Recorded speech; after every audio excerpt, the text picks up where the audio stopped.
क्या कैड ने बाजार को डराया है, ऐसा हम कह सकते हैं?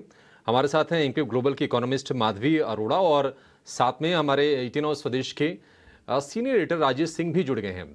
राजेश जी, पहले आप बताइए आंकड़े क्या कह रहे हैं, क्योंकि ये है कि मार्च तिमाही के मुकाबले अगर हम देखेंगे तो कैड में 7 गुना का उछाल है। हालांकि अगर पिछले साल की इस तिमाही से तुलना करें तो कैड कम है। इन आंकड़ों को हम कैसे देखें? देखिए, आंकड़े अगर आप सिर्फ देखिए तो आपने सही कहा कि अगर हम क्वार्टर टू क्वार्टर कंपेयर करें तो ऑब्वियसली ये बढ़ा है। 0.2% जीडीपी से बढ़ के 1.1% जीडीपी का हो गया है। लेकिन अगर साल ईयर टू ईयर करें तो ये 2.2% से घट के 1.1% हुआ। और इसका सबसे बड़ा रीजन ये है कि ट्रेड डेफिसिट जो है वो बढ़ा है। और वो आप देख सकते कि यूएस की इकोनॉमी में या यूरोप की इकोनॉमी में देखिए वहाँ स्लो डाउन है। तो ऑब्वियसली अभी फेस्टिवल सीजन में उतने डिमांड नहीं आए हैं जितना आना चाहिए था एक्सपोर्ट का। तो वो ट्रेड डेफिसिट सबसे ज़्यादा एक रीजन है। दूसरा रीजन है क्रूड प्राइसेस। आप देखिए वो $97 पर पहुंच गया है। तो ये सब रीजन है जिसके चलते सीएडी बढ़ा है। लेकिन अगर आप लॉन्ग टर्म में देखिए तो लॉन्ग टर्म में इसका इम्पैक्ट बहुत ज़्यादा नहीं होगा और इंडिया की ग्रोथ स्टोरी पे बहुत ज़्यादा इसका असर नहीं होगा, क्योंकि जैसे जैसे अभी फेस्टिवल आएंगे खरीदारी बढ़ेगी और डिमांड आएंगे। और अगर क्रूड के प्राइसेस थोड़े भी सब्सिडाइज करते हैं तो इसका पॉजिटिव इम्पैक्ट आपको आने वाले दिनों में देखने को मिलेगा। अभिषेक। ठीक है। हालांकि आंकड़े आने के बाद हमने बाजार पर एक झटका लगते हुए देखा नीचे की ओर।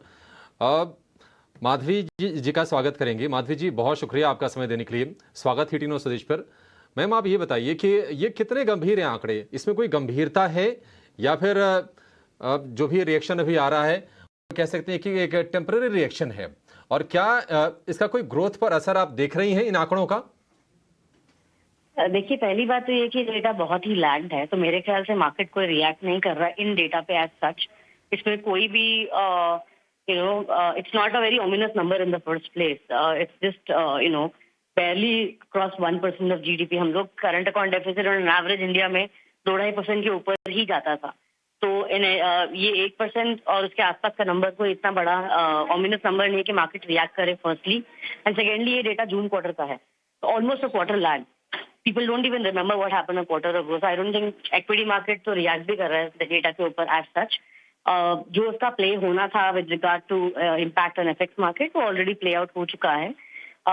Clearly, of course, as your colleague was mentioning, sequentially आपका trade balance widen हुआ है. और वो हमेशा seasonally होता ही है, because मार्च क्वार्टर में जनरली आपका trade balance imbalance कम हो जाते हैं. और first half of the year generally सी ट्रेड बैलेंसेस थोड़े खराब ही होते हैं। इनफैक्ट सेकंड क्वार्टर में शायद और भी खराब होगा on account of 2 factors. One is अभी तक का जो ट्रेड नंबर्स आया है जुलाई और अगस्त का, वो बढ़ा ही जा रहा है पिछले क्वार्टर से। और सितंबर का नंबर भी काफी खराब आएगा, बिकॉज आपके core import which is basically non oil non gold import वो बढ़ रहे हैं। लास्ट मंथ आपका गोल्ड इम्पोर्ट भी काफी बढ़ा था और शायद कंटिन्यू भी होगा, बिकॉज फेस्टिव सीजन के टाइम पे गोल्ड इम्पोर्ट ज्यादा बढ़ते हैं। And thirdly, oil prices have soared in this current quarter. So ये नंबर एक्चुअली जून का काफी अच्छा नंबर है। 8% और 1.1% is not a very ominous number. It's a very good number. And you have to understand the fact that it is also being funded comfortably, right? आपका जो capital हो जाते हैं वो भर के आए थे पिछले क्वार्टर में, तो आपको जो बैलेंस ऑफ पेमेंट सरप्लस है वो काफी ज्यादा बड़ा है इसके चक्कर में। तो शायद आपको देखना है कि अगले 6 महीने बाद आपका बैलेंस ऑफ पेमेंट सरप्लस इतना होगा कि आपका current account capital account surplus इतना होगा कि बीओपी आपका सरप्लस में रहे। तो वो भी आपको देखना है। पर अगले क्वार्टर में क्लियरली, बिकॉज फेस्टिव सीजन की वजह से आपका इम्पोर्ट्स बढ़ जाते हैं, गोल्ड इम्पोर्ट्स बढ़ जाते हैं, इलेक्ट्रॉनिक्स इम्पोर्ट्स बढ़ जाते हैं, प्लस क्रूड प्राइसेस के बढ़ने के चक्कर में आपका क्रूड इम्पोर्ट भी बढ़ जाएगा। ओवरऑल आपका करंट अकाउंट डेफिसिट बहुत वाइडन होगा सितंबर क्वार्टर में, शायद 2.5% के भी ऊपर चला जाए।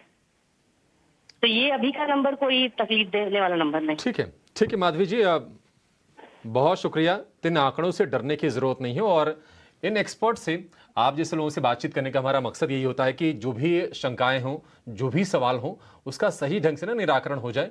तो सारे के सारे इस आंकड़े से डरने की जरूरत नहीं है। हाँ, कुछ और दिक्कतें हैं जिन दिक्कतों की पहले बातचीत कर रहे थे, क्रूड है या फिर बॉन्ड यील्ड है, ये सारी दिक्कतें अपनी जगह है, लेकिन कैड को लेकर डरने की जरूरत नहीं है। चलिए फटाफट